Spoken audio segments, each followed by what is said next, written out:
नमस्कार,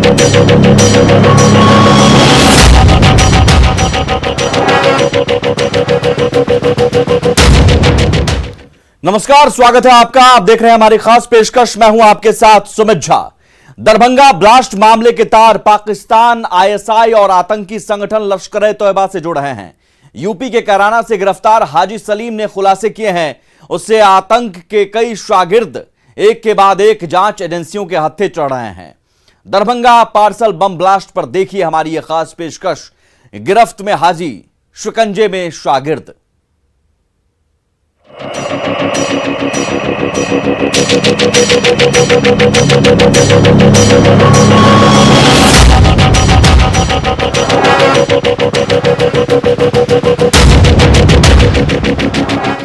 Darbhanga parcel bomb blast मामले में जांच आगे बढ़ने के साथ परत दर परत खुलती जा रही है। एक के बाद एक संदिग्ध जांच एजेंसियों के हत्थे चढ़ रहे हैं। इस मामले में एनआईए की टीम को दूसरी बड़ी कामयाबी मिली है।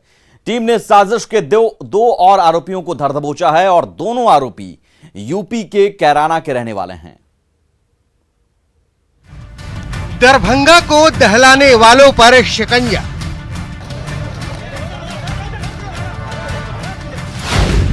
पटना एनआईए कोर्ट में इमरान और नासिर की पेशी।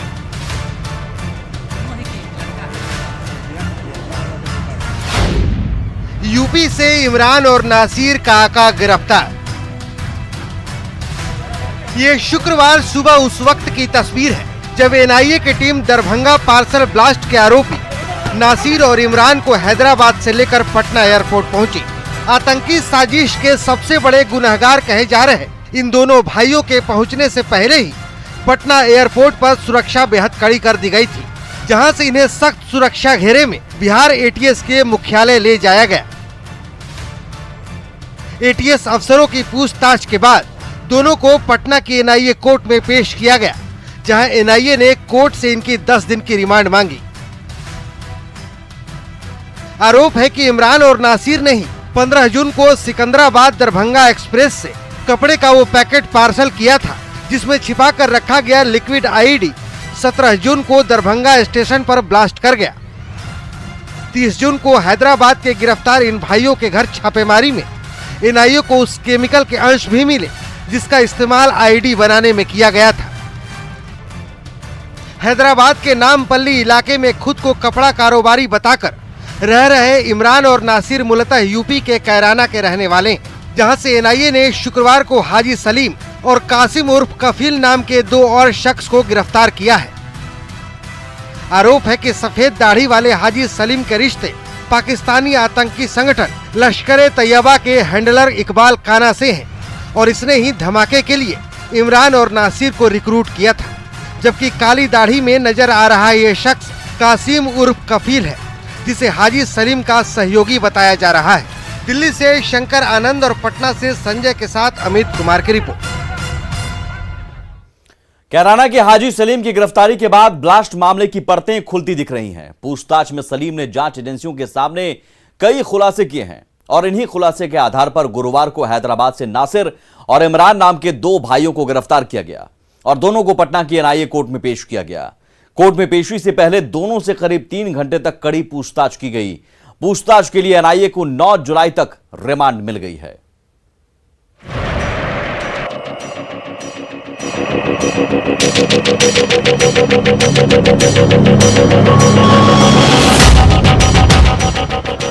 सलीम,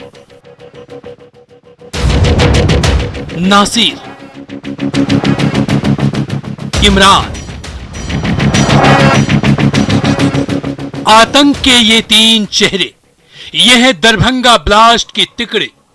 अब तक की जांच में इस बड़ी साजिश को अंजाम देने में इन 3 आतंकियों का सबसे अहम रोल सामने आया है। इन तीनों ने ही मिलकर दरभंगा स्टेशन पर धमाके को अंजाम दिया था, लेकिन जांच एजेंसियों की नजर से ये बच नहीं सके और हैदराबाद से गिरफ्तार कर लिए गए।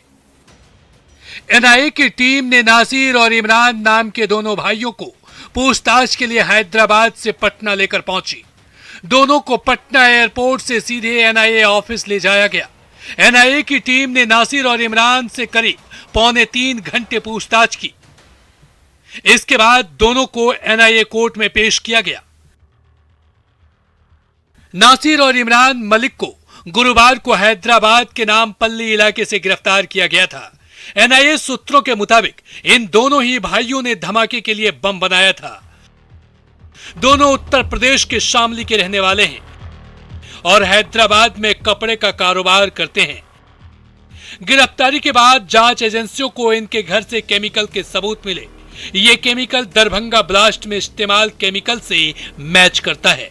इमरान और नासिर नाम के इन दोनों भाइयों को सलीम ने रिक्रूट किया था और दरभंगा ब्लास्ट की साजिश रची थी। एनआईए ने यूपी के शामली के ही रहने वाले सलीम को पहले ही गिरफ्तार किया है। सख्ती से पूछताछ में सलीम ने ही इन दोनों भाइयों के नाम उगले थे। माना जा रहा है कि इस मामले में शामली के कुछ और लोग जांच एजेंसियों के रडार पर हैं और जल्द ही उन्हें भी गिरफ्तार किया जा सकता है। केंद्रीय खुफिया एजेंसी आईबी समेत तमाम एजेंसियों ने सलीम से पूछताछ कर रही है। इस मामले की जांच में पाकिस्तान कनेक्शन सामने आया है। पाकिस्तान में बैठे दहशतगर्द हिंदुस्तान में तबाही मचाना चाहते थे। तफ्तीश में पता चला है कि आतंकी सलीम कई बार पाकिस्तान जा चुका है। वो पाकिस्तान में आतंकी ट्रेनिंग भी ले चुका है। इस धमाके के लिए भी पाकिस्तान से फंडिंग हुई थी। हवाला के जरिए सलीम को 1 करोड़ 60 लाख रुपए भेजे गए थे और धमाके के बाद करोड़ रुपए दिए जाने थे। एनआईए की जांच में पता चला है कि गिरफ्तार आरोपी मोहम्मद नासिर खान और उसके भाई इमरान मलिक ने ही दरभंगा धमाके में इस्तेमाल आईईडी बम बनाया था। उस बम को कपड़े के एक पार्सल में पैक किया गया, जिसे सिकंदराबाद से दरभंगा तक की लंबी दूरी तय करने वाली ट्रेन में रखा गया।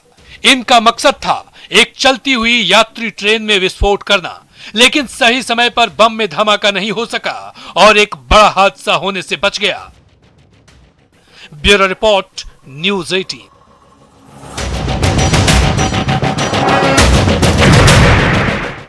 पाकिस्तान में बैठकर आईएसआई के हैंडलर्स ने कैसे रची ये पूरी साजिश, कैसे पाकिस्तान से कैराना, हैदराबाद और फिर दरभंगा तक की प्लानिंग की गई, अब तक की जांच में किन संदिग्धों के नाम सामने आए हैं और कैसे इन सब के तार एक दूसरे से जुड़ते चले गए, देखिए ये खास रिपोर्ट।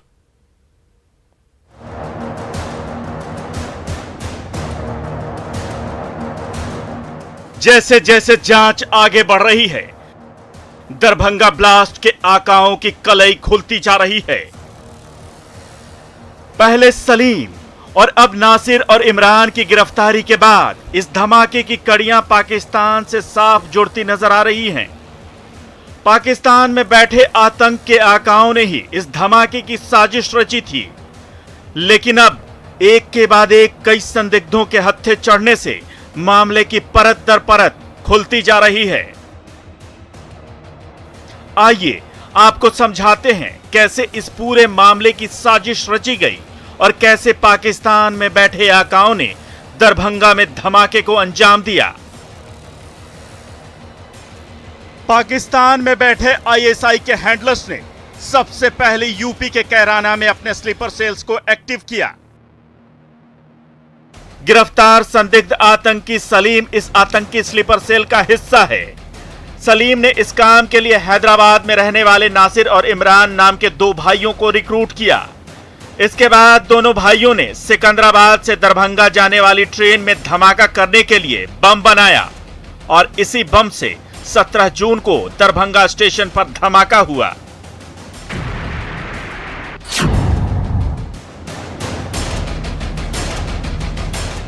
धमाके के बाद जांच एजेंसियों के हाथ कुछ भी नहीं था। धमाका कपड़े के पार्सल में हुआ था।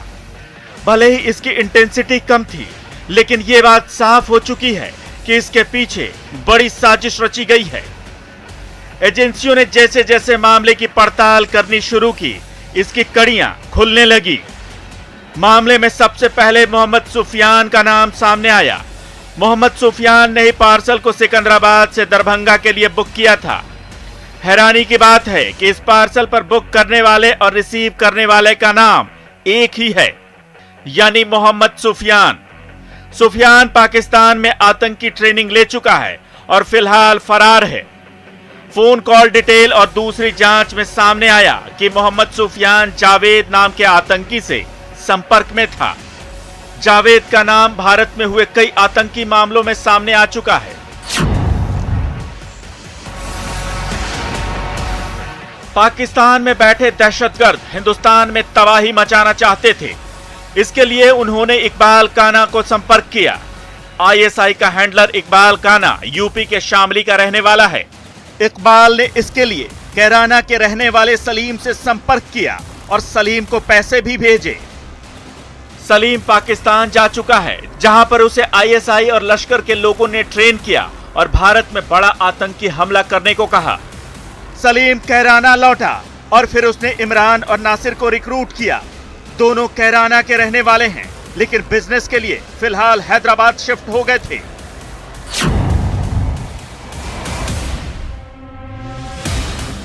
जांच के बाद सलीम जांच एजेंसियों के हत्थे चढ़ गया।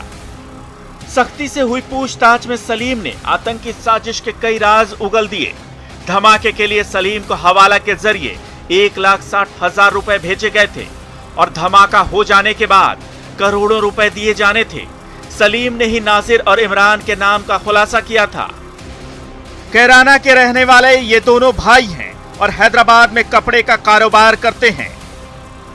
गिरफ्तार आरोपी मोहम्मद नासिर 2012 में पाकिस्तान गया था और वहीं उसने केमिकल बम बनाना सीखा था। दरभंगा में ब्लास्ट की साजिश प्लान करने के बाद दोनों भाइयों ने केमिकल से बम बनाया। माना जा रहा है कि इमरान और नासिर के घर से बरामद केमिकल धमाके में इस्तेमाल केमिकल से मैच करता है।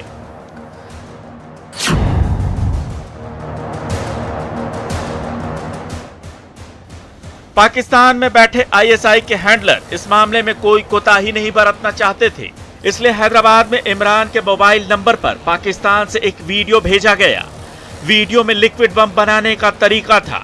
पाकिस्तान में बैठे आतंक के आका ये सुनिश्चित करना चाह रहे थे कि धमाका बड़ा हो और ज्यादा से ज्यादा लोगों को नुकसान हो। नासिर ने केमिकल का इस्तेमाल कर पार्सल बम बनाया और सिकंदराबाद दरभंगा एक्सप्रेस से भेजने के लिए सिकंदराबाद से दरभंगा के लिए बुक कर दिया। इमरान ने पार्सल बम की फोटो पाकिस्तान के उसी नंबर पर भेजी और सिग्नल दिया कि काम हो गया। इसके बाद 17 जून को दरभंगा स्टेशन पर धमाका हुआ। हालांकि आतंकियों का प्लान फेल हो गया क्योंकि धमाका बहुत मामूली था, इससे कोई नुकसान नहीं हुआ। अब आपको बताते हैं कि दरभंगा ब्लास्ट मामले में अब तक कौन कौन से बड़े खुलासे हुए हैं। दरभंगा ब्लास्ट की फंडिंग पाकिस्तान से हुई थी। संदिग्ध आतंकी सलीम को पाकिस्तान से पैसे मिले थे। हवाला के जरिए 1,60,000 रुपए भेजे गए थे। संदिग्ध आतंकी सलीम कई बार पाकिस्तान जा चुका है। सिकंदराबाद दरभंगा ट्रेन में बड़े धमाके की साजिश रची गई थी। चलती ट्रेन में धमाके से बड़े नुकसान की साजिश रची गई थी। नासिर और उसके भाई इमरान ने बड़ा धमाका करने वाला आईईडी बनाया। मोहम्मद नासिर खान 2012 में पाकिस्तान गया था। मोहम्मद नासिर पाकिस्तान में लश्कर के आतंकियों से ट्रेनिंग ले चुका है। नासिर और इमरान लश्कर-ए-तैयबा के आकाओं से संपर्क में थे। दिल्ली से शंकर आनंद, पटना से संजय कुमार और अमित कुमार के साथ ब्यूरो रिपोर्ट, न्यूज़ 18। और बड़ी खबर यह है कि एनआईए कोर्ट ने जहां इमरान और नासिर को 7 दिन की रिमांड पर भेज दिया है, वहीं उन्हें साजिश में जोड़ने के आरोपी सलीम और कफील को कैराना से गिरफ्तार कर लिया गया है, जिसके बाद कई बड़े खुलासों की बात सामने आ रही है। सीधे रुक करते हैं दिल्ली का, हमारे संवाददाता शंकर आनंद मौजूद है। शंकर, अब तक कई तार आपस में जुड़ चुके हैं और रिमांड मिल चुका है। जाहिर है इस रिमांड में कई और खुलासे हो सकते हैं। अब तक जो खुलासे हुए हैं वो क्या है और वो किस दिशा में जांच को ले जा रहे हैं? देखिए, इस वक्त में एनआईए के जो एक वरिष्ठ अधिकारी हैं उनसे मेरी बातचीत हुई और उन्होंने इस मामले पर स्पष्ट तौर पे कहा कि इस मामले पर पहले से ही एक साजिश रची गई थी और इसकी साजिश फरवरी महीने में रच दी गई थी। यानी कि फरवरी महीने में पहली मुलाकात हुई थी और इस मामले पर लश्कर के इशारे पर यह साजिश रची गई थी कि किस तरह से ट्रेन में ये ब्लास्ट करना है। तो जो दरभंगा में ब्लास्ट हुआ है, ये इस मामले पर एनआईए के अधिकारी औपचारिक तौर पर यह बता रहे हैं कि फरवरी महीने में ही ट्रेन में एक बड़ा ब्लास्ट करने का एक योजना तैयार हो चुका था। इसके साथ ही इस मामले में यह भी तैयारी थी कि एक जो हमला होगा, जो एक ब्लास्ट होगा, ये एक बड़े पैमाने पे होना चाहिए और ज्यादा लोगों को क्षति होनी चाहिए। ज्यादा ट्रेन में उसके जो ब्लास्ट के बाद जो क्षति होनी चाहिए, ये इस मामले पर बकायदा ये इन आरोपियों को गिरफ्तारी के बाद इन्होंने कबूला है। और जिस तरह से 2 आरोपियों को गिरफ्तार किया गया, चाहे हाजी सलीम की बात कर ले या कफिल की बात करें, तो इसे जब गिरफ्तार करने के बाद जब दिल्ली लाया जा रहा है, तो रास्ते में जब पूछताछ की गई, उस वक्त में भी गाड़ी में बातचीत करते वक्त में इन्होंने इस बात को स्वीकार किया कि एक बड़े हमले की एक तैयारी थी, बड़े एक ब्लास्ट करने की तैयारी थी। और ब्लास्ट करने के लिए इसने ट्रेन का एक जो नाम बताया कि वे ट्रेन में ही ब्लास्ट करने की हमारी योजना थी, जिससे कि चलती ट्रेन में अगर ब्लास्ट होता है तो ज्यादा से ज्यादा उस नुकसान हो सकता है और वो मामला राष्ट्रीय स्तर पर नहीं, अंतर्राष्ट्रीय स्तर पर सुर्खियां बन सकती है। तो इस चक्कर में ये पूरी तैयारियां की गई थी। लेकिन एक गनीमत रही कि एक कहा जा सकता है कि एक बहुत अच्छी बात रही कि वो ब्लास्ट चलती ट्रेन में नहीं हुई और कोई भी इस मामले में घायल नहीं हुआ। ये जो पार्सल बम है वो प्लेटफॉर्म पे फटा। हालांकि इस मामले पर कौन कौन से और लोग शामिल है, वो कौन कौन से स्लीपर सेल हैं जो इस पूरे मामले को अंजाम देने में जुटे हुए थे और किस तरह से इस साजिश में उत्तर प्रदेश, हैदराबाद, राजधानी दिल्ली और बिहार तक का जो कनेक्शन है, इसको खंगालने में एनआईए की टीम जुट चुकी है। इसके साथ ही जो एनआईए की टीम ये भी तफ्तीश कर रही है कि कुछ लोगों का जो वास्ता गुजरात से भी जुड़ता हुआ नजर आ रहा है, तो गुजरात में वो कौन कौन से शख्स है जो इन आरोपियों के संपर्क में जुड़ा हुआ था, इस मामले की भी तफ्तीश की जा रही है। निश्चित तौर पर कहा जा सकता है कि आने वाले वक्त में इस मामले में और कई बड़े खुलासे हो सकते हैं। लेकिन इतना तो स्पष्ट है कि जिस तरह से एनआईए के अधिकारियों ने इस मामले में खुलासा किया है कि फरवरी महीने में ही साजिश रच दी गई थी और लश्कर के इशारे पे, जो आतंकी संगठन लश्कर है, उसके लिए काम कर रहे थे हाजी सलीम, काफिर और इसके साथ ही उन 2 जो आतंकी जो पहले से गिरफ्तार हुए हैदराबाद में, मोहम्मद इमरान और मोहम्मद नासिर। तो एक कहा जा सकता है कि उन दोनों की जो रिमांड जरूर मिली है एनआईए को, और एनआईए अब उन लोगों को कई स्थानों पे लेके जाएगी, चाहे बात करें दरभंगा की बात करें, इसके साथ ही तो अब एनआईए को रिमांड मिल गई है और इन 7 दिनों के रिमांड में बहुत सारे खुलासे हो सकते हैं। बहुत शुक्रिया शंकर आपका। पटना का भी हम रुख करेंगे, अमित हमारे साथ जुड़े हुए हैं, चूंकि एनआईए पटना से को ही रिमांड मिली है। एनआईए पटना लेकर आई थी दोनों आरोपियों को, इमरान और नसीर को। अमित, इमरान और नसीर, जाहिर है ये 7 दिन बहुत राज उगलेंगे, बहुत सारे तार भी और भी जुड़ सकते हैं। एनआईए की अब रणनीति क्या होगी और क्या रिमांड के दौरान कई और भी जगहों पर इन्हें ले जाया जाएगा? देखिए, फिलहाल सुमित जो है इन लोगों को 7 दिनों का जो रिमांड अवधि मिला है एनआईए को, इनसे जो है वो पूछताछ एनआईए करेगी।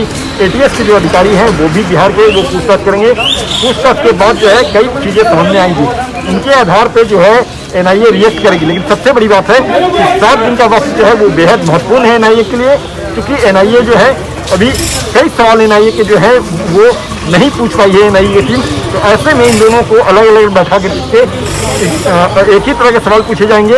जवाब जो है वो सिमिलर आता है, नहीं आता है, अलग अलग जवाब आएगा।